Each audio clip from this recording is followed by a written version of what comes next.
Bismillahirrahmanirrahim. Ya ayyuhalladzina amanu udkhulu fis-silmi kaffah. Assalamualaikum warahmatullahi wabarakatuh.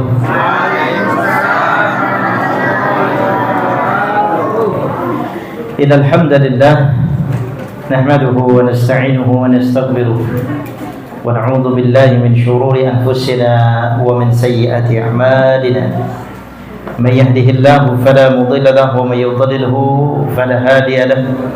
Asyhadu an la ilaha illallah wahdahu la syarika lahu wa asyhadu anna Muhammadan 'abduhu wa rasuluh la nabiyya wa la rasula ba'dahu.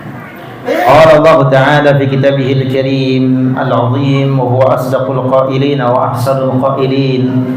A'udzu billahi minasy syaithanir rajim.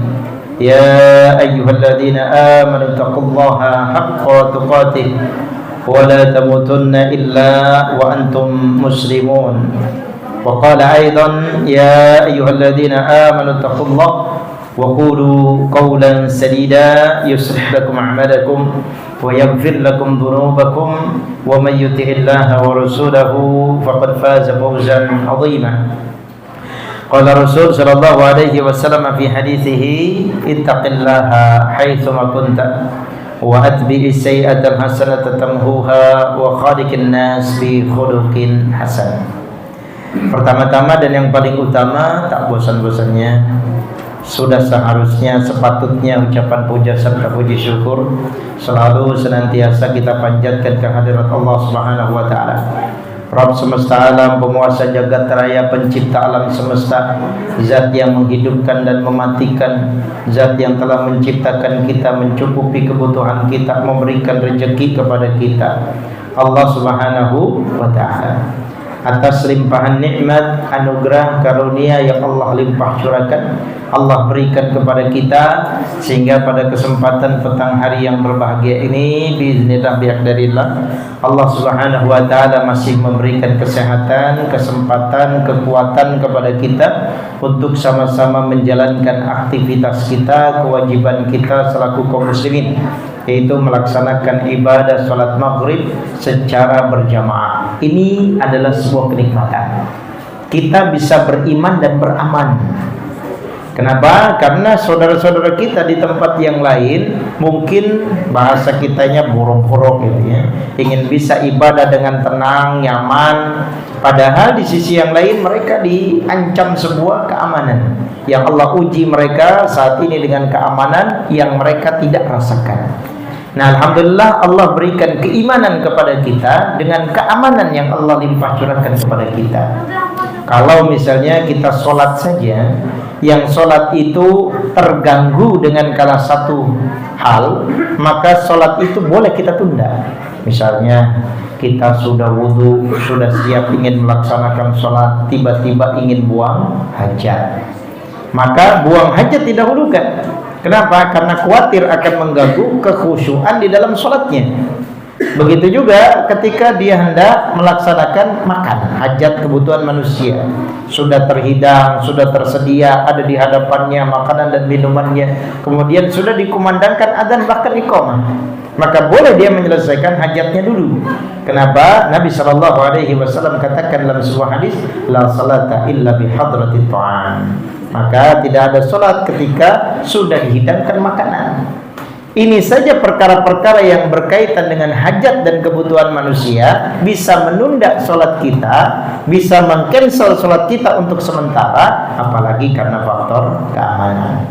Karena itu alhamdulillah kita sangat beruntung Allah Subhanahu wa taala berikan keimanan, berikan ketakwaan, berikan keamanan kepada kita sehingga kita bisa melakukan rutinitas aktivitas kita sebagai seorang muslim muslimah. Salah satunya adalah mengisi, memakmurkan rumah-rumah ibadah yang mana mereka berjuang untuk mempertahankan rumah ibadah kaum muslimin. Orang yang sholat di sana diganjar 10.000 kali lipat dibandingkan dengan musola ini atau di masjid yang lain yang ada di negeri kita. Itulah yang mereka perjuangkan. Nah kita alhamdulillah Allah berikan tempat, Allah berikan keamanan, Allah subhanahu wa ta'ala berikan lingkungan. Tinggal tugas kita bagaimana memakmurkan masjid atau mushola yang ada di sekitar kita, bukan hanya dari bangunan yang mewah, bangunan yang mentereng, tapi juga dengan kegiatan, program, dan mendidik, mengkaderisasi calon pemimpin umat di masa yang akan datang. Ikhwani fiddin, bapak-bapak, ibu-ibu, saudara-saudara, adik-adikku yang saleh dan salehah, azani Allah wa iyyakum. Pada kesempatan masuk. Oh,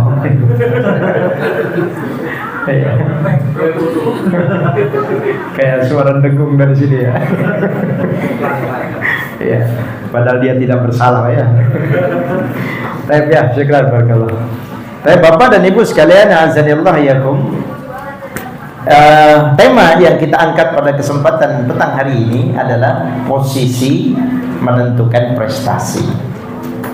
Kalau misalnya dulu zaman kita sekolah, ya terutama mungkin orang yang hidup sekolah di era tahun 90-an, ya yang seangkatan dengan saya atau mungkin yang lebih tua dari itu.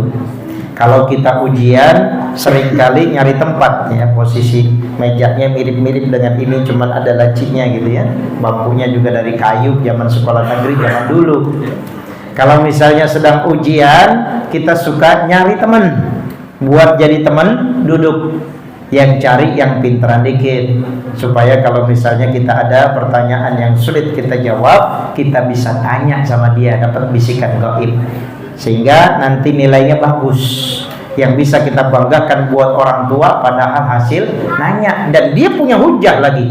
Fas'alu ahla dzikri in kuntum la ta'lamun. Tanya kepada orang yang tidak tahu, orang yang tahu kalau kamu tidak tahu, padahal dari posisi ujian. Dia katakan posisinya menentukan prestasi dia. Kenapa? Karena ketika ujian dia bisa duduk dengan orang yang pinter. Ketika dia tidak tahu, dia tanya, akhirnya nilainya bagus. Atau ini juga berlaku dalam dunia kerja.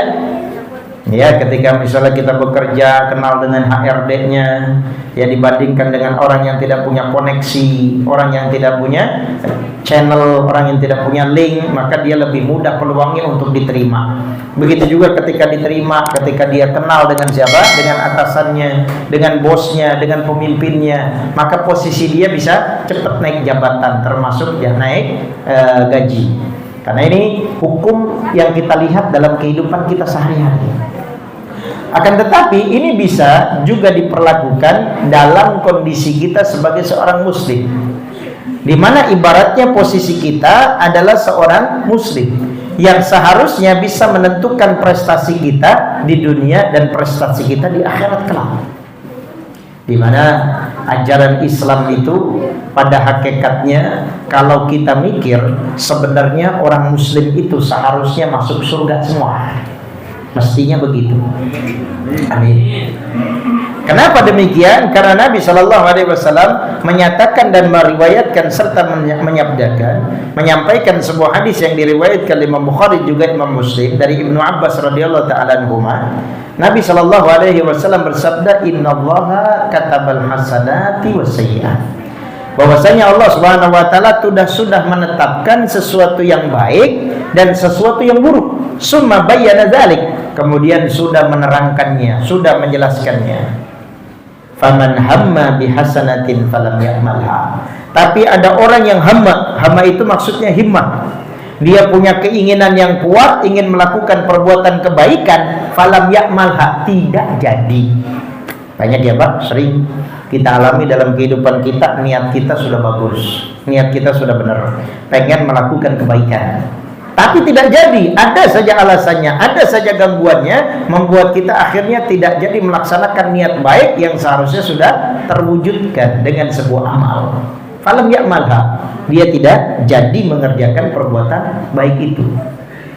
Apa kata Nabi Shallallahu Alaihi Wasallam? Katabahallahu indahu hasanatan kamilah. Allah Subhanahu Wa Taala telah tetapkan, Allah Subhanahu Wa Taala telah tuliskan untuknya satu kebaikan atau satu balasan. Padahal baru niat baik tapi tidak jadi, Allah berikan balasan satu kebaikan. Kemudian ketika dia sudah melakukan atau ingin melakukan perbuatan kebaikan ini, niatnya sudah baik, fa'amilaha, dan dia kerjakan. Yang kedua nih ya, fa'in hamma biha fa'amilaha. Dan jika dia ingin melakukan perbuatan kebaikan, kemudian dia kerjakan, dia lakukan, katabahallahu indahu asyratul kamilah. Allah Subhanahu wa taala akan tetapkan, tuliskan bagi dia 10 kebaikan ila sab'i mi'ati dhifin, sampai 700 kali lipat, au ad'afin katsiratin, atau berlipat-lipat ganda. Kalau dia jadi kerjakan dari niat baik, kemudian diwujudkan dengan sebuah amal, Allah Subhanahu wa taala akan berikan balasan 10 kali lipat sampai 700 kali lipat sampai berlipat-lipat ganda. Kemudian kebalikannya, fa in hamma bisayyi'atin, kalau dia ingin melakukan perbuatan buruk, perbuatan jelek, perbuatan dosa, perbuatan maksiat, niat sudah, ya, rencana sudah, keinginan apalagi, falam ya'malha, kemudian dia tidak jadi kerjakan, katabahallahu indahu hasanatan wahidah. Allah Subhanahu wa taala akan berikan 1 kebaikan. Kok bisa satu yang niat kebaikan dapat 1 kebaikan, satu yang niat keburukan kok juga sama dapat 1 kebaikan? Akan dijelaskan dalam hadis yang lain, disebabkan karena dia meninggalkan niat buruk yang ingin dia kerjakan karena Allah. Karena itu Allah memberikan balasan 1 kebaikan. Tapi kalau dia kerjakan, sudah niat ingin melakukan, kemudian sampai dia kerjakan perbuatan dosanya, dia dapat 1 dosa. Ya, dia dapat 1 dosa. Lihat ya Pak, kita lihat perbandingannya. Orang yang niat baik tidak jadi dikerjakan dapat 1 pahala. Orang yang niat baik jadi dikerjakan dapat 10 pahala, sampai 700 kali lipat sampai berlipat-lipat ganda. Orang yang berniat melakukan perbuatan dosa tidak jadi dikerjakan dapat 1 pahala. Kalau jadi dikerjakan dapat 1 dosa. Seharusnya orang muslim masuk surga semua Pak, ya. Kenapa? Karena bahasa ekonominya surplus, untung banyak, menang banyak bahasa anak mudanya sekarang. Kenapa? Karena kaum muslimin Allah Subhanahu wa taala berikan ganjaran yang berlipat ganda dan diberikan keistimewaan yang lebih dibandingkan dengan umat-umat terdahulu. Karena pada prinsipnya kalau kita ingin mencari sesuatu yang besar harus modal gede. Itu pada hukum asalnya. Begitu juga dalam istilah ibadah. Kalau kita ingin dapat pahala yang besar, mestinya kita juga modal besar, baik itu tenaga, baik itu harta, baik itu waktu, dan seterusnya. Saya analogikan demikian. Misalnya, Bapak-bapak dan ibu-ibu sekalian, kita pergi umroh di hari-hari ini. Nabi sallallahu alaihi wasallam katakan, bainal umrah wal umrah kafaratun lima bainahuma. Antara satu umrah dengan umrah yang lain itu bisa menggugurkan dosa di antara 2 umrah itu. Maka dari sini salah satunya Ibnu Taimiyah mengatakan minimal dalam kehidupan kita 2 kali umrah. Kenapa? Karena antara satu umrah dengan umrah yang lain menggugurkan dosa. Dan Nabi sebutkan yanfiyani ad-dunuba wal faqra, di mana 2 umrah tersebut bisa menggugurkan dosa-dosa dan juga menggugurkan al-fakir, kefakiran, kemiskinan. Kalau dia melakukan umrah pada hari-hari sekarang. Tapi ketika dia melakukan umrah pada waktu yang lain, contoh Ramadan, yang Nabi SAW berikan balasan siapa yang melakukan umrah pada bulan Ramadan, pahalanya akan seperti orang yang berhaji bersamaku, kata Nabi. Ya, orang yang berhaji bersamaku. Maka banyak orang yang berbondong-bondong di bulan Ramadan, dan bulan Ramadan harga tiketnya mahal. Kenapa? Karena salah satunya diangkat oleh hadis ini. Ya, bagaimana Nabi SAW menerangkan pahalanya orang yang berumrah di bulan Ramadan itu seperti orang yang berhaji bersamaku, walaupun pulang belum bisa dipanggil Pak Haji. Kenapa demikian? Karena tingkat kesulitannya lebih berat. Contoh ya, kalau pernah ngobrol sama orang yang pergi umrah ketika Ramadan, itu kalau kita misalnya sholat taraweh di sini, ketika tempat yang baru, saya tidak tahu di Nuris ya, karena belum pernah. Ketika misalnya baru datang ke tempat yang baru, pesan dari DKM yang pertama apa kepada imamnya? Jangan panjang-panjang tat. Ya. Kenapa? Jemaahnya menjerit lama.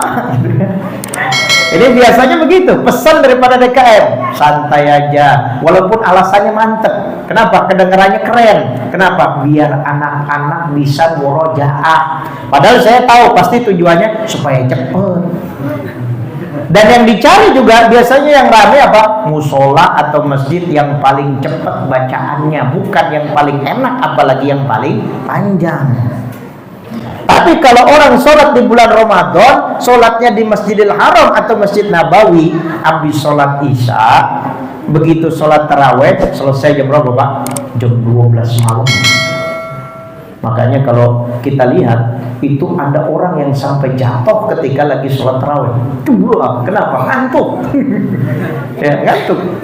Kalau kita sedikit aja paling banter sudah di request 8:30 selesai, tidak selesai kumpulkan. Gitu kan. Ya, imamnya pokoknya wah bacanya dia lihat, waduh ini udah kelamaan, waduh kultum aja udah diuber-uber gitu kan. Ya tidak bisa khidmat gitu ya. Kenapa? Karena tidak bisa semaunya imam. Ya karena juga diketahui bahwa kondisi daripada jemaah yang beraneka ragam. Tapi di sana selesai jam 12 malam, kemudian jam 2 sudah sahur, jam 3:30 kadang ketika subuhnya maju sudah adzan subuh. Ya, Masya Allah, bagaimana beratnya. Mungkin bisa aja kita ancam, nanti habis subuh, selesai sholat subuh, saya tidur di hotel sampai zuhur gitu ya. Nggak bisa juga. Kadang ada city tour pergi ke sekitar Mekah, ada city tour pergi ke sekitar Madinah. Yang ini bagian dari program travel. Kalau hari biasa bisa jajan, bisa makan bakso walaupun harganya 18 real, atau bisa makan makanan-makanan Indonesia walaupun jajan kalau hari biasa. Tapi hari Ramadan semua tutup. Cuma ludah doang, panas gitu ya, lapar, haus. Pantas Allah Subhanahu wa taala berikan apa? Pahala yang berlipat ganda, yang berbeda ketika orang melakukan ibadah umrah di bulan yang lain. Kenapa? Karena tingkat kesulitannya lebih berat. Begitu juga ketika naik, selain dari umrah di bulan Ramadan, naik pergi haji. Allah Subhanahu wa taala melalui lisan Rasulnya katakan, al-hajj wal mabrur laisa lahu jazaa'un illal jannah. Haji yang mabrur tidak ada balasan yang paling pantas buat orang tersebut kecuali surga. Nah, satu tadi yang pertama hari biasa dosa-dosanya diampuni, kefakiran dihilangkan. Yang kedua ketika dilakukan pada bulan Ramadan pahalanya seperti haji bersama Rasul lagi, dan ketika dia pergi haji dia pantas tempatnya adalah surga. Kalian kalau bulan haji, subhanallah, bagi yang sudah pernah berhaji, ya ketika kita melakukan ritual-ritual haji beratnya luar biasa, panas, kadang-kadang tidak dapat makan, jalan juga jauh. Kalau kita city tour sekitar Mekah, ada wilayah-wilayah yang dijadikan area jalan, itu sekitar 18 kilo, kurang lebih sekitar 4 jam kalau orang jalan. Bukan nakut-nakutin supaya tidak naik haji, tapi kondisinya memang demikian. Dan pantas Allah Subhanahu wa taala berikan ganjaran yang paling pantas, surga bagi orang itu. Kenapa? Karena memang beratnya ibadah tersebut. Ini secara hukum asal Islam mengatur demikian. Tapi Allah Subhanahu wa taala Maha Rahman, Maha Rahim, Maha Mengasih lagi Maha Penyayang, menyimpan door prize di tengah jalan. Bagi orang yang punya uang, Allah berikan kemudahan dalam perusahaan tadi. Dia bisa umroh, dia bisa haji, dia bisa infak, dia bisa zakat, dia bisa sedekah, bantu fakir miskin, bantu rumah tafis, dan seterusnya. Bagi orang yang punya tenaga, dia bisa lakukan tenaganya, berikan sumbangsi tenaganya. Ya, karena itulah Imam Ibn Rajab Al-Hambali beliau menyebutkan orang yang ingin dilipat gandakan pahalanya ketika melakukan ibadah, salah satunya adalah selain tempatnya yang Allah muliakan atau waktunya yang Allah muliakan, yaitu dari orangnya, dari posisi orang tersebut. Nah, posisi kita sebagai orang muslim, kita tidak pernah minta kepada Allah, bahkan kita tidak tahu diciptakan jadi anak siapa. Kalau kita boleh milih, mungkin kita milih jadi orang yang paling enak hidupnya, bagi orang yang paling selamat hidupnya. Tapi Allah yang telah memberikan semuanya kepada kita. Kita jadi anaknya fulan, kita jadi anaknya fulana, itu sudah Allah tetapkan untuk kita, karena bagi Allah itulah yang terbaik buat kita. Dan kita tidak pernah request, karena kita tidak punya kemampuan dan tidak punya hak untuk itu. Allah Subhanahu wa taala telah menetapkan kepada kita hidup di negeri kita yang tercinta ini dan tinggal di tempat tinggal kita sekarang. Sehingga ini merupakan karunia yang sangat agung, sangat besar, sangat mulia dari Allah Subhanahu wa taala yang tidak Allah berikan kepada orang yang tidak beragama Islam, bahkan tidak pernah mengenal Islam, bahkan tidak pernah mencari hidayah Islam. Sering kita dibuat malu, Pak, Ibu. Kenapa? Karena ada orang yang mu'allad, orang yang masuk Islam, kadang-kadang ibadahnya lebih keren, lebih mantap, lebih dekat kepada Allah dibandingkan dengan kita yang sudah kenal Islam sejak lahir.